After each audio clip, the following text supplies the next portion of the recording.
শুনেছো বাচ্চারা, আমাদের এই গ্রামের পাশে এক পুরনো বটগাছ আছে। দিনের বেলা গাছটা শান্ত থাকে, কিন্তু রাত নামলেই সেখানে শোনা যায় অদ্ভুত হাসি।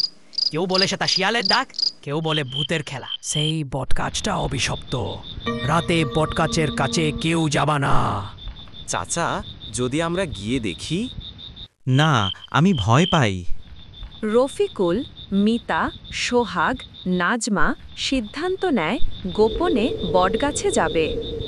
গ্রামের পথে ধীরে ধীরে হাঁটছে, হাতে ছোট একটা লাঠি। ভূত থাকলে আজকেই ধরা পড়বে। চুপ, কেউ শুনে ফেলবে। বটগাছের কাছে পৌঁছায়। হঠাৎ বাতাস জোরে বইতে শুরু করে। শেকড়গুলো দুলে ভয়ঙ্কর শব্দ করে।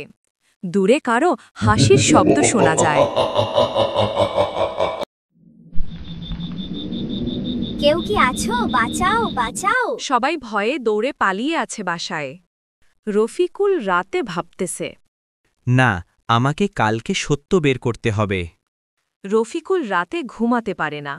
জানালা দিয়ে দেখে বটগাছের দিক থেকে আলো আসছে। সকালে শিশুদের মিটিং হয়। তারা ঠিক করে দিনে গিয়ে বটগাছটা দেখবে। শিলা খাতুন, গ্রামের একজন শিক্ষিকা, বাচ্চাদের দেখে তাদের কাছে আসে, জিজ্ঞাসা করে, তোমরা এখানে কি করতেছো বাচ্চারা? ম্যাডাম, আমরা ভূত দেখতে চাই।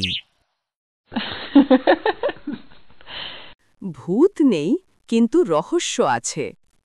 শিশুরা দিনের আলোয় বটগাছে যায়, কিছুই হয় না। তখন শরীফুল বলে, সব কিছু ভুয়া, এখানে ভূত বলতে কিছু নাই।